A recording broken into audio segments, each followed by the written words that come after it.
नमः सिद्धेभ्यः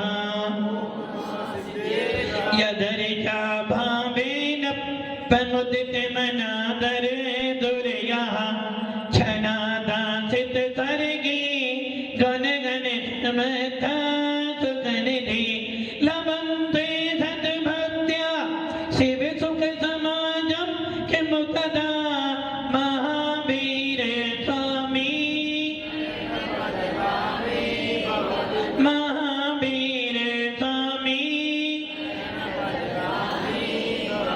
महावीर स्वामी नयन पथिगामी भवतु मे गुरुवाह बंधन नित्यं ज्ञान दर्शन नायका चारित्राणां गंभीरा मोक्ष मार्ग उपदेशका पंच परमेश्वरी भगवान की एक रातिनाथ भगवान की अंतिम सत्संगपति भगवान महावीर स्वामी की आचार्य श्री कुंद कुंद भगवंत की आचार्य श्री विमल सागर जी महाराज की आचार्य गुरुदेव धनमती सागर जी महाराज की 3 करोड़ 9 करोड़ मुनि राजों की द्वादशांजन वाणी माता की जय बोले परम पूज्य अध्यात्म के दिव्य तपस्वी सत्ताचार्य गुरुदेव श्री सुंदर सागर जी गुरुदेव की समस्त आचार्य संघ की जय करा गुरुदेव का। भव्य आत्माओं, अंतिम तीर्थेश भगवान महावीर सब परिचित हो और शायद ऐसा कोई मंदिर होगा जहां भगवान महावीर की प्रतिमा विराजमान न हो।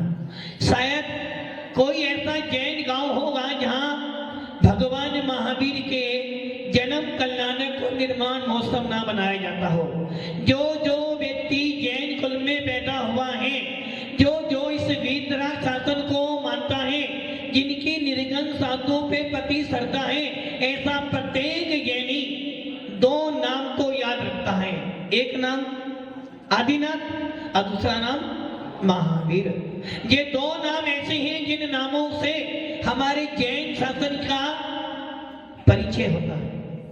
ये 2 नाम ऐसे हैं जिनके बोलने से लोग समझ जाते हैं कि ये जैन व्यक्ति हैं।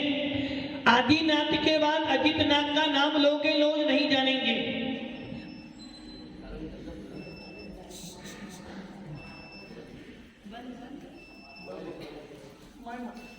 पॉज कर दूं।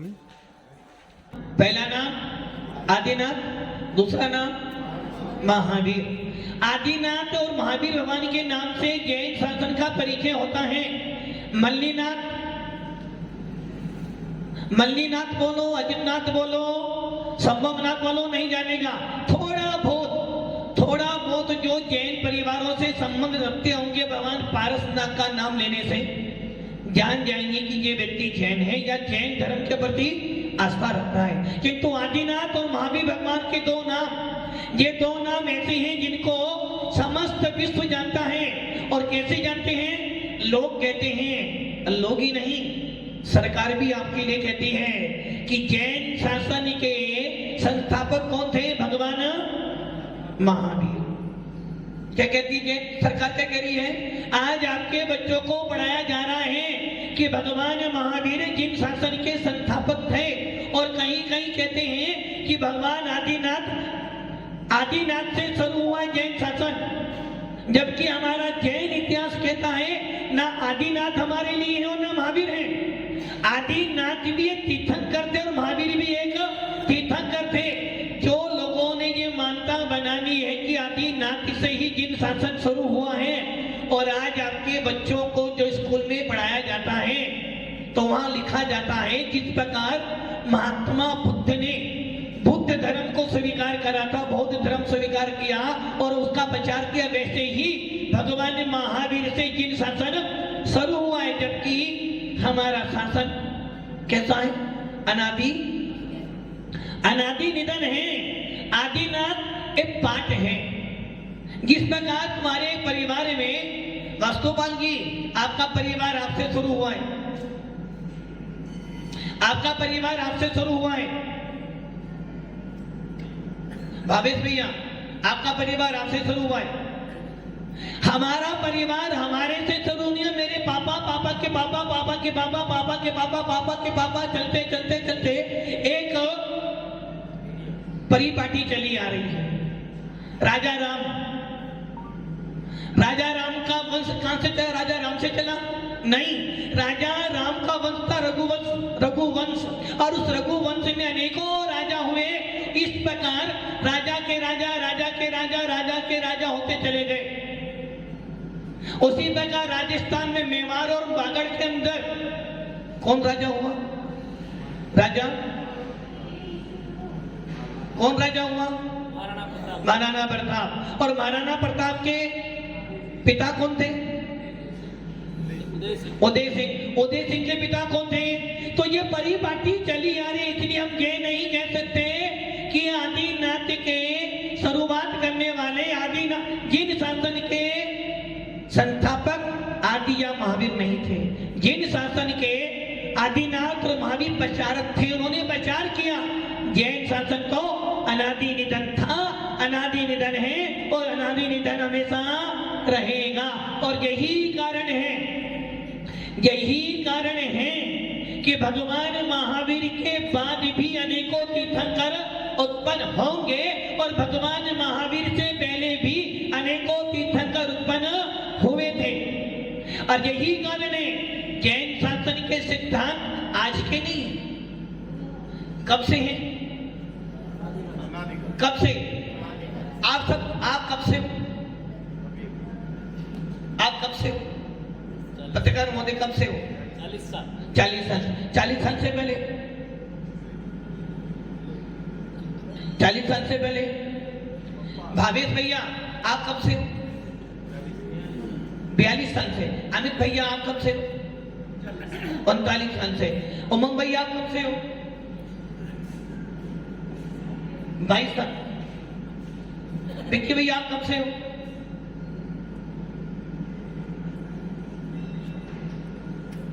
44 साल से, है ना?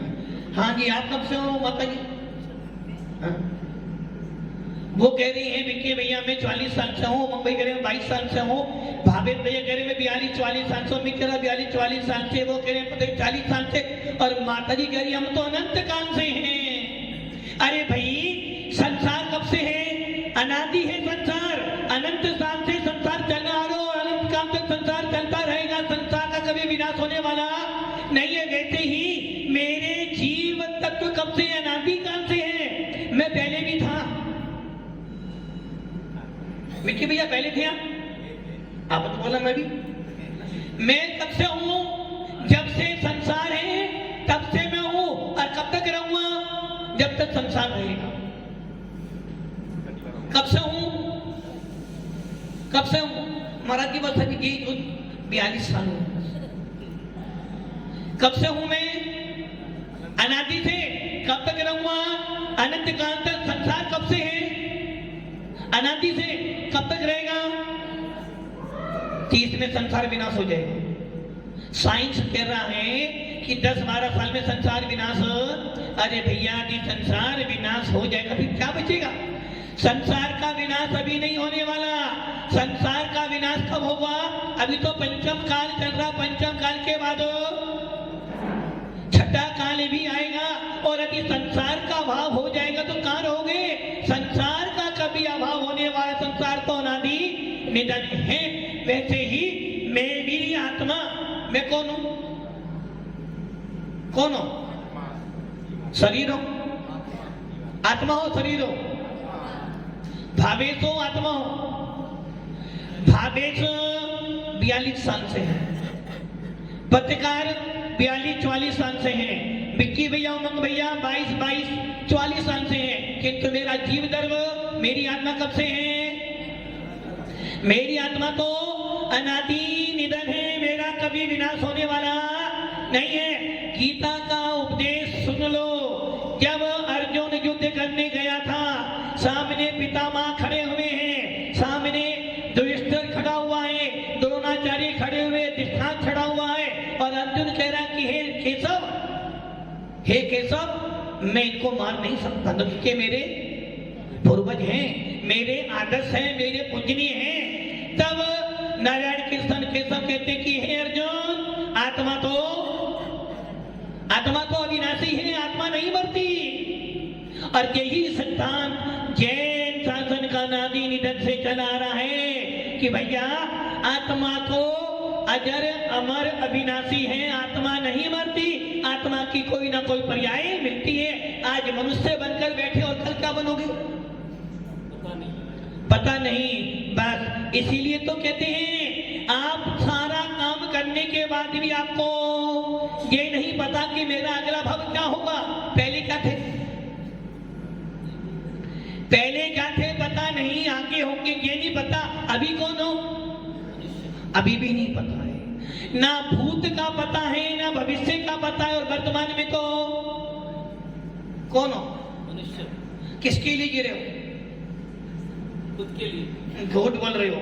किसके लिए कमा रहे हो, परिवार के लिए। किसके लिए हंस रहे हो, परिवार के लिए। किसके लिए रोते हो, परिवार के लिए। भूत का पता नहीं, भविष्य की खबर नहीं, और वर्तमान में ये नहीं पता कि हम किसके लिए जी रहे हैं। अब आप ये सोच लो, भगवान महावीर का शासन, वीतराग शासन कह रहा भैया भूत के अंदर भी मैं जीव था, भूत के अंदर भी मैं आत्मा थी, और भविष्य काल में भी मैं आत्मा रहूंगा, और वर्तमान काल के अंदर भी मैं आत्मा ही हूं। इसलिए मैं आता हूं, मैं बार बार कहता हूं, मैं बार बार कहता हूं, सारे विश्व के अंदर, पूरे विश्व के अंदर अनेकों अनेक संप्रदाय हैं, और भारत में तो हर संप्रदाय का व्यक्ति रहता है। इन सबके बाद भी विचार करो, पूरे भारत में नहीं पूरे विश्व के अंदर अनेक संप्रदाय के लोग हैं, जबकि इंडिया के अंदर भारत में हर संप्रदाय का मंदिर मिलेगा, हर संप्रदाय का व्यक्ति मिलेगा, हर संप्रदाय का मजहब मिलेगा। हर व्यक्ति अपनी अपनी परंपराओं से पूजन अभिषेक करता है, भगवान की अर्चना करता है। इन सब संप्रदायों में सबसे ऊंचा नाम किसका आता है?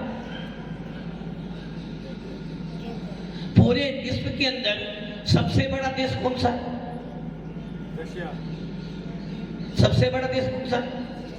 एशिया। सबसे पूजनीय देश कौन सा है? इंडिया। क्यों? क्योंकि इस भारत में हर संप्रदाय का साधु संत मिलता है। और यदि हम ये कहेंगे साधु संतों की संतति यदि कहीं है तो वो है भारत। इसलिए पूरे विश्व में भले एशिया बड़ा हो, किंतु पूजनीयता भारत ही है, जो कि इस भारत के अंदर 36 कौमों के गुरु पाए जाते हैं, और हर संप्रदाय का व्यक्ति अपने गुरु को पूछता है। इसलिए यहाँ पे लोकतंत्र कहा गया है। भव्य आत्माओं, उसी प्रकार पूरे विश्व के अंदर हर संप्रदाय है, और हर संप्रदाय के अंदर अपनी अपनी मान्यता है। किंतु भव्य आत्माओं, भगवान महावीर के शासन को, वीतराग शासन को पूरे विश्व में नंबर 1 पे रखा है, क्योंकि भगवान महावीर के सिद्धांत, जिन शासन के सिद्धांत जन जन का कल्याण करने वाले हैं।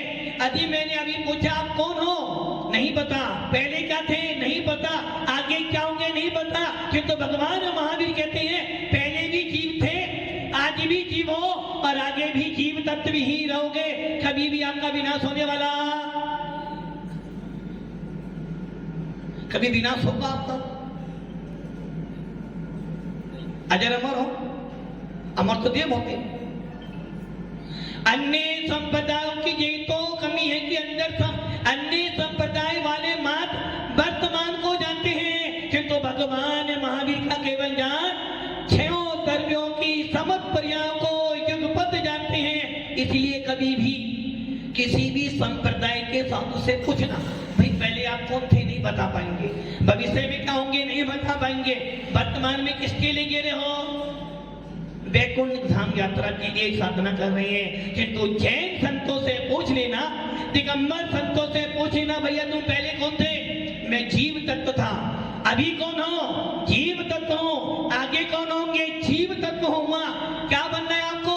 भगवान कहाँ है? भगवान कहाँ है? आत्मा में है। वो तो मैंने बोला आत्मा में। भगवान कहाँ बैठा है? राम आएंगे तो अयोध्या, राम आएंगे तो अयोध्या सजाई जाएगी, है ना। राम कहाँ बैठे हैं? मंदिरों में। भगवान कहाँ है? मंदिरों में। किंतु भगवान महावीर का शासन कहता है भगवान मंदिरों में नहीं है, भगवान भगवान मस्जिद में नहीं है, भगवान अयोध्या में नहीं है, भगवान तो मेरे अंदर आत्मा में विराजमान है। इसलिए पूरे विश्व के अंदर भगवान महावीर के सिद्धांत आज भी पूजनीय हैं और हमेशा पूजनीय रहेंगे। डॉक्टर कहता है सोने से, पत्रकार महोदय, डॉक्टर क्या कहता है कि स्वस्थ रहना हो तो, यदि स्वस्थ रहना हो तो सोने से 4-6 घंटे पहले खाना पीना कर लो। और भगवान महावीर जैन शासन कहता भैया सूर्य अस्त हो जाए तो खाना पीना। और डॉक्टर कहता है जो रात में खाते हैं, जो लोग रात में भोजन करके सो जाते हैं उनको बीमारी ही बीमारी लगती है। इसलिए कहावत है योगी खाए, योगी खाए 1 बार, भोगी खाए 2 बार और रोगी खाए 12 बार। इसलिए भगवान महावीर ने कहा भैया यदि साधना के मार्ग पर आए हो 1 बार भोजन करके, वो भी दिन में खाना, सात्विक खाना, शाकाहारी रहना। जितना सिंपल सात्विक भोजन करोगे उतने परिणाम तुम्हारे शांत रहेंगे। जैन शासन कहता है कोरोना आया था, क्या आया था, क्या आया था, सबको रोना, सबको रोना, किंतु जैन संतों को रोना नहीं पड़ा, क्योंकि जैन संत जानते थे, जिसको आज रामदेव बाबा भी कह रहा है। रामदेव बाबा कहता भैया प्राणायाम करो, कपालभाति करो, भामनी वृत्ति करो। इससे क्या हुआ, तुम्हारे अंदर की बॉडी के जो पार्ट हैं, जो तुम्हारा हार्ट है वो ऊर्जावान हो जाएगा। जबकि भगवान महावीर पहले कहे भैया जो साधु संत होकर योगा करते हैं, व्यायाम करते हैं, ध्यान करते हैं, उनकी बॉडी में कभी रोना नहीं पड़ता, कोरोना नहीं आता। और यही कारण रहा जैन संत हमेशा अपनी आत्मा का ध्यान करते, इसलिए वो कभी नहीं मरते। सोच लो भगवान महावीर मरे क्या, नहीं, आत्मा में लीन हो गए।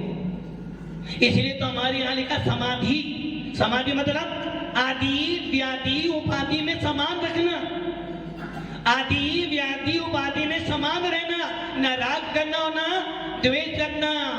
इसलिए भगवान महावीर कह गए, आज डॉक्टर भी कह रहा तुमको भैया पानी गरम करके पियो, गरम करके पानी पियो। और भगवान महावीर ने कहा भैया पहले पानी छान फिर पानी गरम कर, तो पानी तेरा निर्मल हो जाएगा। और निर्मल पानी से कभी बीमारी,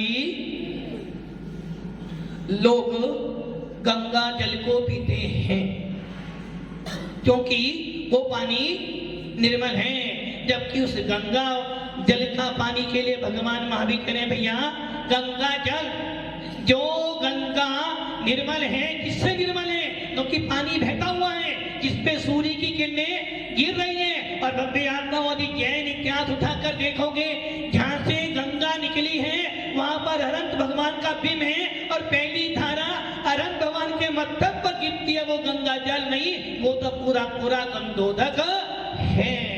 इसलिए डॉक्टर भी कहता पानी छानकर पी तो स्वस्थ रहेगा, और भगवान महावीर कहते ठंडा पानी पिएगा जीव दया से पालन हो जाएगा, जीवों की हिंसा से बचोगे, निरोगी रहोगे और जैन कहलाओगे। और आज पूरा जब कोरोना आया था, गवर्नमेंट ने भी कह दिया भैया किसी से बाजार का खाना पीना नहीं करना, बाजार में नहीं खाना, पानी उबाल कर पीना और सात्विक भोजन करना। जिस सिद्धांतों को भगवान महावीर ने नहीं, जैन शासन अनादि काल से कहता आ रहा है कि भैया रात्रि भोजन नहीं करना, बाजार में नहीं खाना, पानी छानकर पीना और सात्विक भोजन करना, वो सिद्धांत आज भी भारत में नहीं पूरे विश्व में लागू किए जा रहे हैं। नंबर 3 ऐसे ही जिन शासन पूजने नहीं है, पूरे जिस प्रकार पूरे विश्व में भारत कहता है पूजनीय है। भले ही धन से कमजोर हो भारत, और भारत धन से कमजोर नहीं है। हमारे धन का इस्तेमाल कहाँ हो रहा है, विदेशों में हो रहा है। महात्मा गांधी ने कहा था ना विदेशी छोड़ो, विदेशी छोड़ो स्वेती अपनाओ। हमने क्या करा, देशी छोड़ो विदेशी लाओ। क्या कर रहे हैं हम लोग, क्या कर रहे हैं, देशी छोड़ो विदेशी, क्या विदेशी? दारू भी दो प्रकार की है, देसी और विदेशी। मैडम भी दो प्रकार की, देसी और विदेशी। बच्चे को बाहर भेजते हो, बच्चा बाहर पढ़ता है, विदेश जाता है, मैम कहां से लाता है? विदेश से लाएगा। और जब विदेश से मैम लाएगा तो मैम तुम्हारे घर में चौका लगाएगी नहीं तुमको।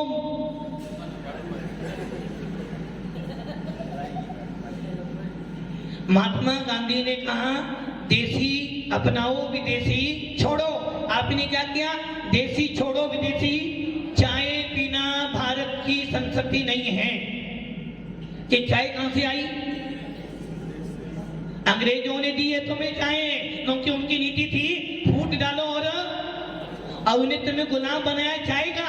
पहले चाय फ्री दी और जब तुमको लग गई आदत तो उन्होंने उनके नाम। इसलिए हमारा देश धीरे धीरे आज भी लोग कह रहे कि भारत स्वतंत्र है, भारत स्वतंत्र है, किंतु हम में आता हूं भारत आज भी परतंत्र है, जो कि हमारे भारत में हमको जीने का अधिकार। विदेशी छोड़ो, देसी अपनाओ। हमारा बच्चा कहां पढ़ना चाहिए? पत्रकार जी, आपका बच्चा कहां पढ़ता है? नहीं पढ़ता तो इंडिया में कहां पढ़ता है? कोटा में। इंग्लिश मीडियम स्कूल में पढ़ता है। और हमारे पीएम क्या कह रहे हैं भैया? हिंदी भाषा मातृभाषा है। और हम क्या कर रहे हैं? क्या कर रहे हैं हम? अंग्रेजी। यदि बच्चे को अंग्रेजी नहीं आई तो शादी कौन करेगा? जबकि हमारे पूर्वज, हमारे महापुरुष पहले हिंदी बोलते थे। पहले लोग अपने घर में क्या बोलते थे? माता जी, पापा जी। क्या बोलते थे? पापा जी, मम्मी जी। पैर छूते थे। स्कूल जब जाते थे ना, स्कूल तो सब गए ना, बिज्जू भैया स्कूल गया? आपने पढ़ाई लिखाई करी? चेहरे से लगता तो नहीं तुमने पढ़ाई की होगी। मान लेते हैं 10वीं फेल, 10वीं फेल, 12वीं फेल। चलो हम तो केवल बोलो महाराज आप 10वीं फेल बोलो, 12वीं फेल बोलो, किंतु मैं इतना जानता हूं मेरे अंदर केवल ज्ञान ज्योति जल रही। मैं भी केवली भगवान जैसा हूं। पहले जब स्कूल जाते थे, हमारे से पहले जो बूढ़े बूढ़े लोग बैठे, पहले जब स्कूल जाते थे एक पट्टी लेकर जाते थे और गुरुजी के पैर छूते थे। और कहावत है ना, विद्या हमेशा नीचे से ऊपर जाती। पहले टीचर ऊपर बैठता था और स्टूडेंट पट्टी पे बैठते थे। आज क्या हो गया? आज टीचर खड़ा होता है और बच्चे बैठे रहते हैं। पहले जब स्कूल में जाते थे तो गुरुजी के चरण स्पर्श करते थे और आज आदि टीचर मारता भी था ना, वो कहावत ना, मार पड़े धम धम विद्या में। और आज क्या हो गया? यदि टीचर बच्चे को मार दे तो पेरेंट्स सीधा केस कर देते कि हमारे बच्चे को कैसे मारा। तो विद्या आएगी कहां से? जहां गुरु का सम्मान नहीं, जहां गुरु का मान नहीं, विद्या का भी आने वाली नहीं है। राम अयोध्या नरेश राजकुल में पैदा हुए, दशरथ के पुत्र थे, रघुवंश के तिलक थे। और जब उनको विद्या ग्रहण करने गुरुकुल भेजा गया तो वो क्या करते थे? गुरुकुल में रहते थे, लकड़ियां लाते थे, गुरु की सेवा करते थे और विद्या पढ़ते थे। अर्थात इसका मतलब क्या हुआ? गुरुकुल का मतलब राजमहल का सुख छोड़कर गुरुकुल में जाओ, गुरु की सेवा करोगे तो गुरु जैसे महान बन जाओगे। और आज क्या हो गया भावेश भैया? आकुलता में धर्म।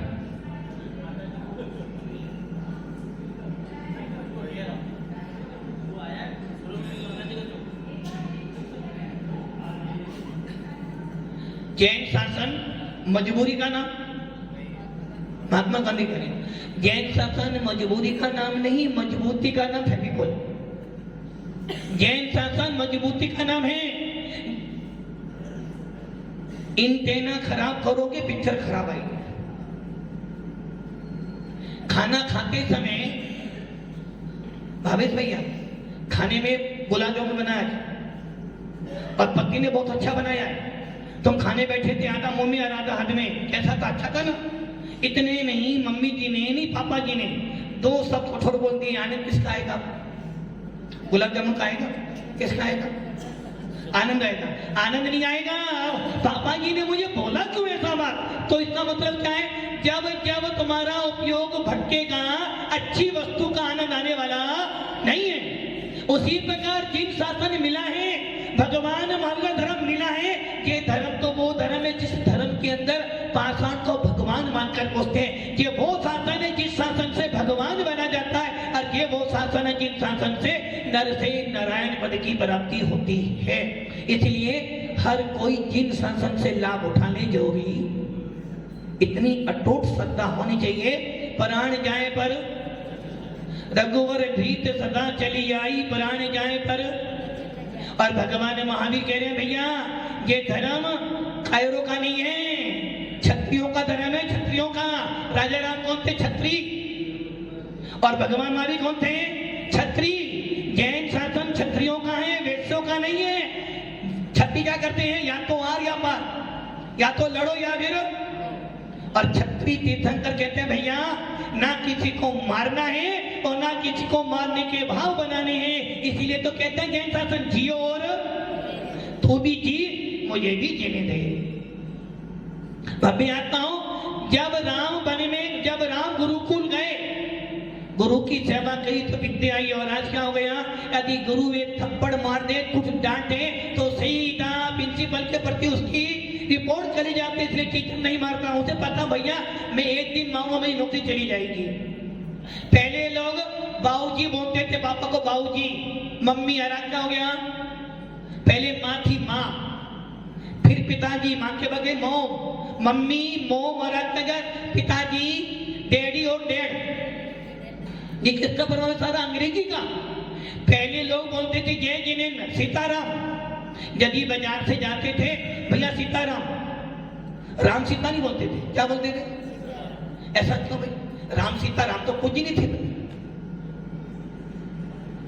सीताराम तो, सीता कौन थी? राम की पत्नी। राम कौन थे? दशरथ के को तो राम सीता होना चाहिए। राधा किस, कोई भी कृष्ण राधा नहीं बोलते। इसका मतलब हर महापुरुष को पूज्य बनाने में किसी ना किसी स्त्री का हाथ। यदि सीता ना होती तो मर्यादा पुरुषोत्तम राम ना होते, क्योंकि सीता की मर्यादा नहीं बनाई थी उन्होंने। जब लंका में सीता को रावण हर के ले गया अकेला, लोग कह रहे कि राम ने सीता के लिए युद्ध किया था। राम इतने विवेकी नहीं थे। अरे सीता एक नहीं हो, 1000 सीता आ सकती थी, किंतु आज एक सीता के ऊपर आपत्ति आई है, कल अन्य सीता के ऊपर भी आपत्ति आई। इसलिए मर्यादा को कायम करने के लिए राम ने रावण से युद्ध किया। जब राम को राज गद्दी मिलने वाली थी, बड़ा पुत्र था, गद्दी किसको मिली? भरत को। किसने दी? राम को गद्दी किसने दी? दशरथ ने। भरत को गद्दी किसने दी? किसने दी? नहीं, राम भगवान को दे नहीं सकते, भगवान कुछ देते नहीं है। पत्रकार जी भगवान कुछ देते नहीं। राजा राजकुमार राम को गद्दी राजा दशरथ अयोध्या के नरेश दे रहे थे। राम भरत को गद्दी किसने दी? कैकेयी ने दी। यदि कैकेयी नहीं बोलती तो राज तिलक किनका होता था? जो राज तिलक 14 वर्ष के बाद होने वाला था, वो 14 साल पहले होता। किसने दी गद्दी भरत को? कैकेयी ने। तो कैकेयी बुरी थी ना? अच्छा ये बताओ, आपके घर में कोई कैकेयी है? कोई कैकेयी है क्या घर में? नहीं है? कोई कैकेयी नहीं है? अरे ये सोच लेना, शादी से पहले एक घर में 4 भाई आराम से रहते हैं, वो माँ रूखा खिलाए या अच्छा खिलाए। यदि माँ ने बड़े भाई को मलाई वाला दूध दे दिया, छोटे को पानी पिलाया, तो बेटा कुछ नहीं बोलता था। यदि माँ ने बड़े बेटे को सूखी रोटी दी और छोटे को घी की रोटी दी है, तो बेटा कुछ नहीं बोलता था। किंतु जैसे ही 4 में से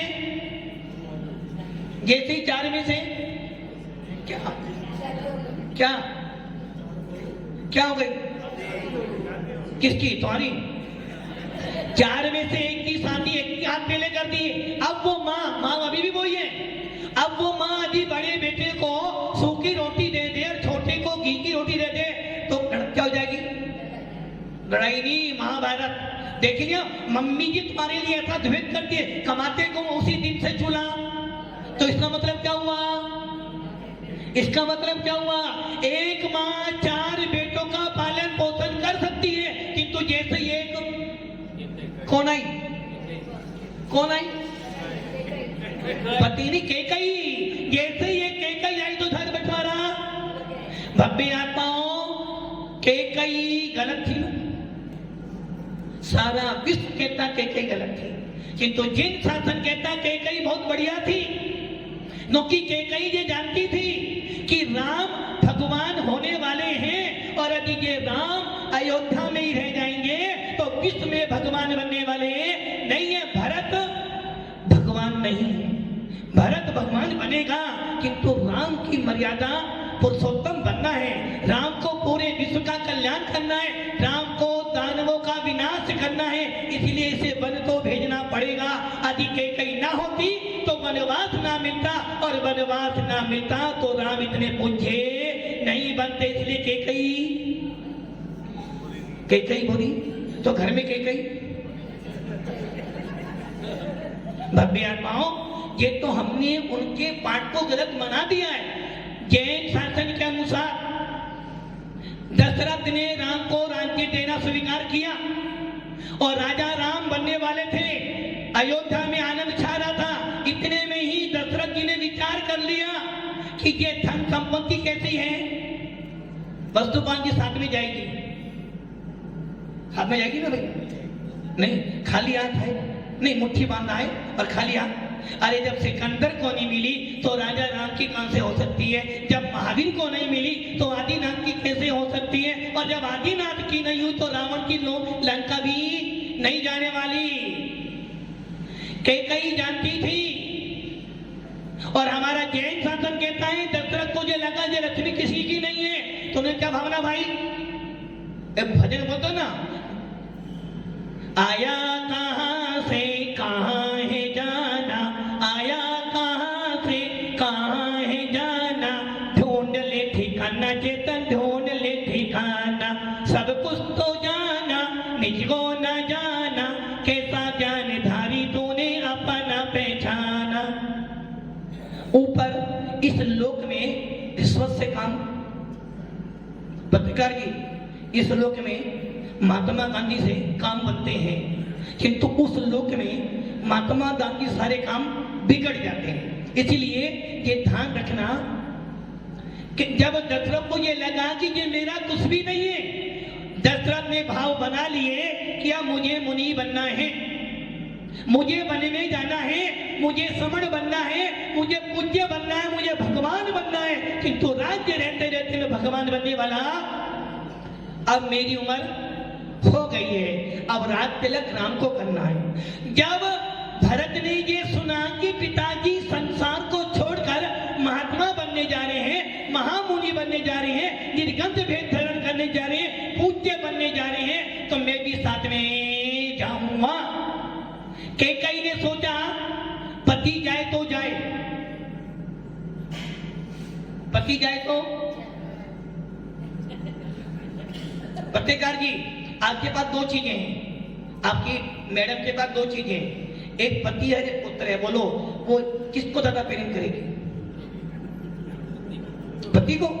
गलत है। शादी तक तो पति पति पति लिखता है, शादी से पहले तो पति पति ही है, परमेश्वर होता है। शादी के बाद वो पत्नी मलाई वाला दूध कितने पिलाएगी पति देव को, और जैसे एक मोबाइल हो गया, बच्चा हो गया, तो मलाई वाला दूध कहाँ जाएगा? अब कहाँ जाएगा? कहाँ जाएगा? दादा के लिए बेटा नहीं पोता मूल्यवान है। अरे साहूकार के लिए मूल नहीं, ब्याज ब्याज जाता रहे, मूल तो बड़ा है। वैसे ही एक पत्नी तब तक तुम्हारी जब तक तुम्हारा शादी हुआ, जैसे ये संतान उत्पन्न हुई, मोबाइल आ गया, तुम्हारा प्रेम। अब पति के लिए दूध तो है पानी वाला, बच्चे के लिए मलाई वाला। तो ये ध्यान रखना, कैकेयी ने क्या सोचा?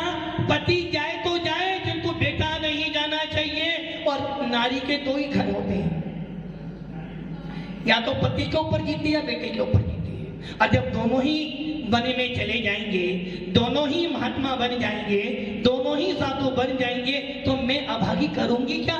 इसलिए उसने दशरथ से बोला कि आप जाओ तो जाओ, किंतु भरत को वैराग्य नहीं होना चाहिए, इसलिए भरत के लिए आप राज्य दे दो तो भरत जी रुक जाएंगे।